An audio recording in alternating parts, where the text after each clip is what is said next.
मासिक धर्म के दौरान कौन से कार्य नहीं करने चाहिए दोस्तों?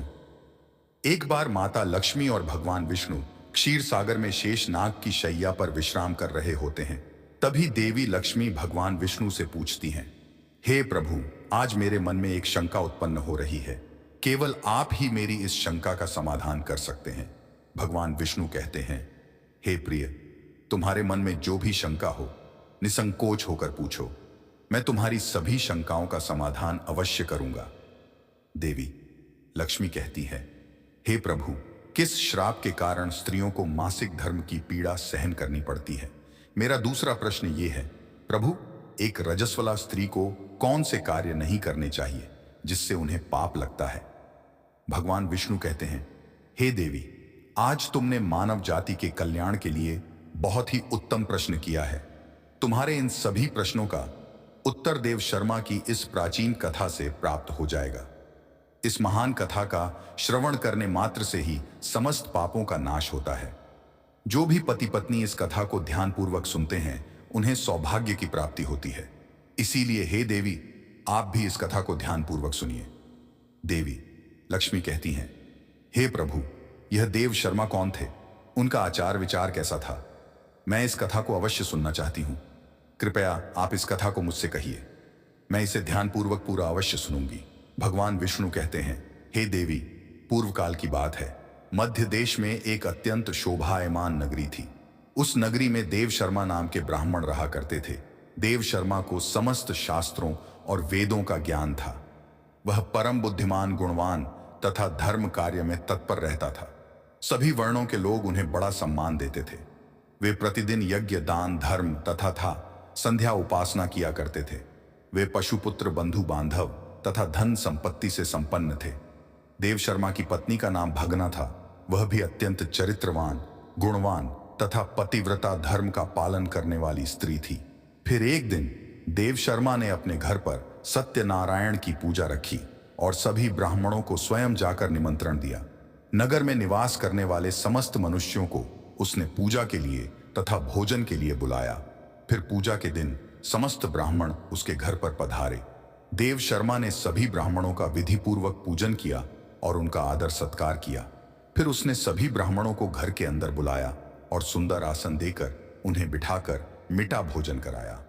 ब्राह्मणों को भोजन कराने के बाद उसने भगवान का स्मरण करते हुए सभी को वस्त्र आदि का दान करके विदा किया। वे सभी ब्राह्मण देव शर्मा को आशीर्वाद देकर वहां से चले गए। उसके बाद उसने अपने परिवार, बंधु बांधव तथा अनेक दीन और भूखे लोगों को भोजन कराया। इस प्रकार से सभी को भोजन कराकर और पूजा संपन्न करके जब वह ब्राह्मण अपने घर के द्वार के सामने खड़ा रहा, तब उसने देखा कि उसके घर के सामने एक कुतिया और बैल बात कर रहे थे। उस ब्राह्मण ने उस कुतिया और बैल की पूरी बात सुनी तो उसे बड़ा आश्चर्य हुआ। वह कुतिया और बैल उसके माता पिता ही थे, जो पिछले जन्म के पाप के कारण इस जन्म में कुतिया और बैल बन गए थे। तब वह ब्राह्मण मन ही मन सोचने लगा, यह दोनों तो साक्षात मेरे माता पिता ही हैं, जो मेरे घर पर पशु बनकर आए हैं। किस कारण से इन दोनों को प्राणियों का शरीर प्राप्त हुआ? अब इनके उद्धार के लिए मैं क्या करूं? इस प्रकार विचार करते हुए उस ब्राह्मण को रात भर नींद नहीं आई और वह रात भर भगवान का स्मरण करते हुए सोच विचार करने लगा। उसने सोचा, मेरे माता पिता की मुक्ति का उपाय केवल मुनि वशिष्ठ जी ही बता सकते हैं। इसीलिए सुबह होते ही देव शर्मा स्नान आदि कार्य संपन्न करके मुनि वशिष्ठ जी के आश्रम पर पहुंच गया। आश्रम पर आते ही मुनि वशिष्ठ जी ने देव शर्मा का स्वागत किया। वशिष्ठ जी कहने लगे, हे ब्राह्मण श्रेष्ठ, आज किस कारण से आपका हमारे आश्रम में आगमन हुआ है? आप दुखी दिखाई पड़ते हो। आपके दुख का क्या कारण है? बताओ। देव शर्मा कहता है, हे मुनिवर, आपको प्रणाम है। आपके दर्शन से आज मेरा जन्म सफल हुआ है। हे मुनीश्वर, आज मैं आपके पास एक शंका लेकर आया हूं। कृपया आप ही मुझे इस दुख से बाहर निकाल सकते हैं। मैं अत्यंत दुखी और दुर्बल हो गया हूं। वशिष्ठ जी कहते हैं, हे ब्राह्मण, दुख ना करो। तुम्हारी जो भी शंका हो, निसंकोच होकर पूछो। मैं अवश्य तुम्हारी शंका का समाधान करूंगा। फिर देव शर्मा कहता है, हे मुनिवर, कल मैंने अपने घर पर भगवान विष्णु का पूजन किया तथा अनेक ब्राह्मणों को और भूखे लोगों को भोजन कराया। विधिपूर्वक भगवान का पूजन किया। फिर मेरे द्वार पर एक कुतिया और एक बैल आ गया। दोनों मेरे घर के सामने खड़े होकर बात कर रहे थे। सबसे पहले कुतिया उस बैल से इस प्रकार से कहने लगी, हे स्वामी, आज जो घटना घटी उसे सुनिए। हमारे पुत्र के घर में ब्राह्मणों के भोजन के लिए जो दूध रखा था, एक सांप ने उस दूध के बर्तन में अपना विष उगल दिया था, जिसे देखकर मुझे बड़ी चिंता होने लगी। उसी दूध से भोजन बनने वाला था। अगर सभी लोग उस दूध को खा लेते तो उनकी मृत्यु हो जाती। इसीलिए मैंने उस बर्तन में से सारा दूध पी लिया। जब बहू की दृष्टि मुझ पर पड़ी तो उसने मुझे खूब पीटा, जिससे मेरा अंग भंग हो गया। मुझे बहुत पीड़ा हो रही है। इसी कारण से मैं लड़खड़ाते हुए चल रही हूं। मुझे यह पीड़ा सहन नहीं हो रही है। कुतिया की बात सुनकर वह बैल बहुत दुखी हुआ और वह खुद का वृतांत सुनाने लगा। हे प्रिय, अब मैं तुम्हें मेरे दुख का कारण सुनाता हूं। मैं पूर्व जन्म में इस ब्राह्मण का पिता था। आज इस ब्राह्मण ने सभी लोगों को भोजन कराया, किंतु इसने मेरे सामने घास तक नहीं डाली और ना ही मुझे जल पिलाया। इसी कारण से मैं बहुत दुखी हो गया हूं। फिर देव शर्मा कहने लगा, इस प्रकार से अपने माता पिता को कुतिया और बैल के रूप में ऐसा बोलते हुए देखकर मुझे बड़ा दुख हो रहा है। मुझे रात भर नींद नहीं आ रही है। हर क्षण मुझे चिंता सता रही है। मैंने कभी कोई पाप नहीं किया है, हमेशा धर्म के कार्य किए हैं, फिर भी मेरे माता पिता को ऐसे कष्ट झेलने पड़ रहे हैं। इसी कारण से आज मैं आपके पास आया हूं। कृपया आप अपनी योग्य शक्ति से पता करके मुझे बताइए, किस कारण से मेरे माता पिता की ऐसी दुर्दशा हुई है और उनकी मुक्ति के लिए मुझे कौन सा कर्म करना चाहिए। फिर गुरु वशिष्ठ ध्यान लगाते हैं और उस ब्राह्मण के माता पिता के पूर्व जन्म के कर्मों को देखते हैं और देव शर्मा से कहने लगते हैं, हे ब्राह्मण, तुम्हारे माता पिता ने पिछले जन्म में घोर पाप किया है। उसी पाप के कारण आज उनकी ऐसी दुर्दशा हुई है। देव शर्मा कहता है, हे गुरुदेव, किस पाप के कारण मेरे माता पिता की दुर्दशा हुई है, कृपया विस्तार से बताइए, मैं जानना चाहता हूं। फिर आर्षि वशिष्ठ कहते हैं, हे ब्राह्मण देवता, तुम ध्यान से सुनो। यह बैल जो तुम्हारे पिता हैं, यह पिछले जन्म में कुंडी नगर के श्रेष्ठ ब्राह्मण रहे हैं। इन्होंने एक दिन एकादशी का व्रत करके भोजन किया था। एकादशी के व्रत के दिन इसने दान धर्म भी नहीं किया। इसने द्वार पर आई गायों को कभी भोजन नहीं खिलाया। इसने अपने पितरों का श्राद्ध भी विधिपूर्वक नहीं किया। तुम्हारे पिता ने पिछले जन्म में मासिक धर्म के दौरान ही तुम्हारी माता के साथ संबंध बनाया था और इसी पाप के कारण इसे इस जन्म में बैल का रूप प्राप्त हुआ है। अब तुम्हारी माता के बारे में सुनो। तुम्हारी माता ने रजस्वला होते हुए भी भोजन बनाया। मासिक धर्म के दौरान ही इसने भगवान की पूजा की, तुलसी को जल चढ़ाया। रजस्वला होते हुए भी इसने भगवान को भोग लगाया। इसी कारण से इसे महापाप लगा है। मासिक धर्म के दौरान स्त्री 3 दिनों के लिए अपवित्र हो जाती है। मासिक धर्म के दौरान स्त्री को पूजा पाठ नहीं करना चाहिए। स्त्री को इन 3 दिनों में अपने बाल भी नहीं धोने चाहिए, इससे पति की आयु कम होती है। मासिक धर्म के दौरान पेड़ पौधों को स्पर्श न करें। रजस्वला स्त्री के साथ संबंध भी नहीं बनाना चाहिए। जो पुरुष रजस्वला के साथ संबंध बनाता है उसे ब्रह्म हत्या का पाप लगता है। जो रजस्वला के वस्त्रों को स्पर्श करता है उसे भी पाप लगता है। रजस्वला स्त्री के शरीर में 3 दिनों तक ब्रह्म हत्या का पाप निवास करता है और चौथे दिन ही वह स्नान करके पवित्र हो जाती है। चौथे दिन स्नान करने के पश्चात रजस्वला स्त्री को अपने पति का मुख देखना चाहिए, अन्य किसी पुरुष का मुख नहीं देखना चाहिए। यदि पति समीप ना हो तो सूर्य देव के दर्शन करने चाहिए। गुरु वशिष्ठ कहते हैं, हे ब्राह्मण, इसी पाप के कारण तुम्हारे पिता को बैल और तुम्हारी माता को कुतिया का जन्म प्राप्त हुआ है। देव शर्मा कहता है, हे मुनीश्वर, अब आप मुझे मेरे माता पिता की मुक्ति के लिए उपाय बताइए।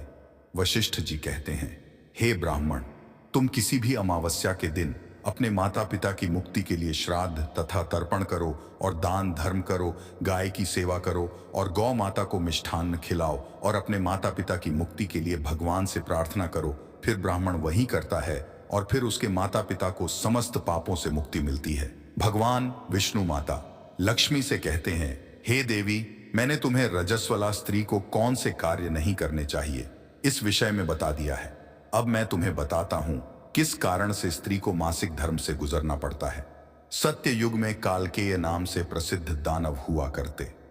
दानव होने के कारण उनका स्वभाव उग्र था और वे हमेशा ही युद्ध करने के लिए तत्पर रहते थे। फिर एक दिन सभी दानव वृत्रासुर के साथ मिलकर स्वर्गलोक पर चढ़ाई करने लगे।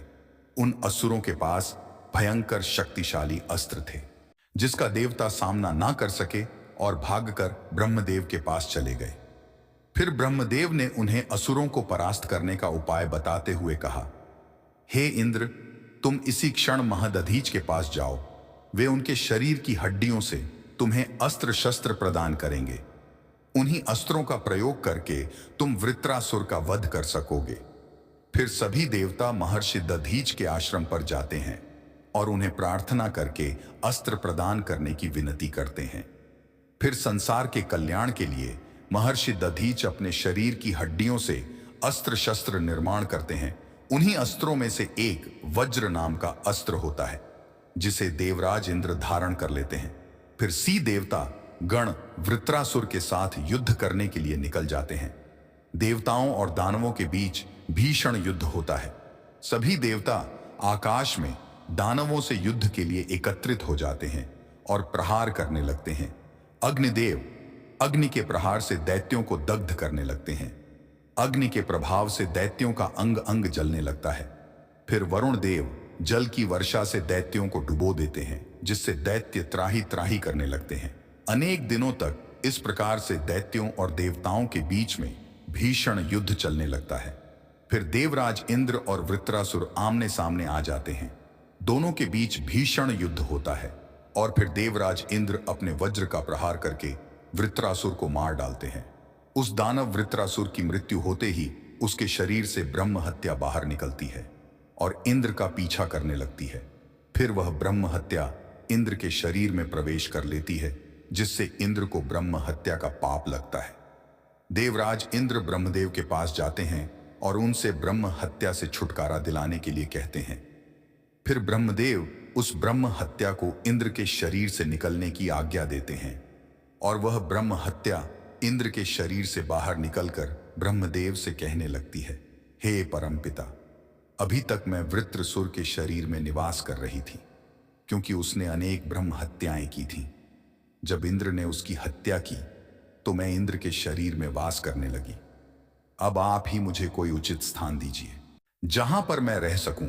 फिर ब्रह्मदेव कहते हैं, हे ब्रह्म हत्या, मैं तुम्हें उचित स्थान देता हूं। फिर ब्रह्मदेव ने ब्रह्म हत्या के 4 भाग किए और कहा, हे ब्रह्म हत्या, तुम्हारा 1/4 भाग अग्नि के भीतर रहेगा। जो भी मनुष्य अग्नि को आहुति नहीं देगा तुम उसके शरीर में प्रवेश कर लेना। तुम्हारा दूसरा 1/4 भाग जल के भीतर रहेगा। जो भी जल में थूकेगा अथवा मल मूत्र का त्याग करेगा तुम उसके शरीर में प्रवेश करोगी। फिर तीसरा 1/4 भाग पेड़ पौधों और वृक्षों के भीतर रहेगा। जो भी मनुष्य अकारण ही वृक्षों को काटेगा उसे भी ब्रह्म हत्या का पाप लगेगा। फिर ब्रह्मदेव ने अप्सराओं को बुलाया और कहा, हे अप्सराओं, इस ब्रह्म हत्या का 1/4 भाग तुम ग्रहण करो। अप्सराएं कहने लगी, हे प्रभु, आपकी आज्ञा से हम इसे ग्रहण करने के लिए तैयार हैं, किंतु हमें भी इससे मुक्ति का कोई उपाय बताइए। फिर ब्रह्मदेव कहने लगे, हे अप्सरा, जो भी पुरुष रजस्वला स्त्री के साथ संबंध करेगा उसके अंदर यह ब्रह्म हत्या प्रवेश कर जाएगी। इस प्रकार से ब्रह्म हत्या के 4 भाग हुए, एक अग्नि में, दूसरा जल में, तीसरा वृक्षों में और चौथा स्त्रियों के अंदर प्रवेश कर गया।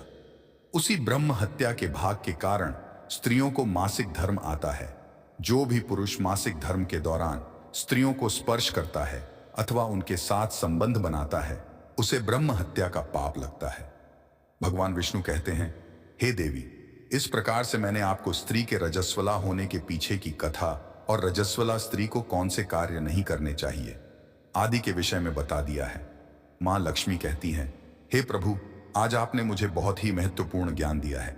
मैं भी आपको वचन देती हूँ, जो भी स्त्री मासिक धर्म के दौरान पूजा पाठ करेगी, पति के साथ संबंध रखेगी, उसके घर में मैं प्रवेश नहीं करूंगी। तो दोस्तों, इस प्रकार से मासिक धर्म के दौरान स्त्रियों को यह कार्य नहीं करने चाहिए। आपको यह कथा कैसी लगी कमेंट करके जरूर बताएं। जानकारी अच्छी लगी तो वीडियो को लाइक जरूर करें। कमेंट में जय श्री हरि विष्णु अवश्य लिखें। साथ ही चैनल द प्राचीन धर्म को सब्सक्राइब करें। आप सभी का धन्यवाद।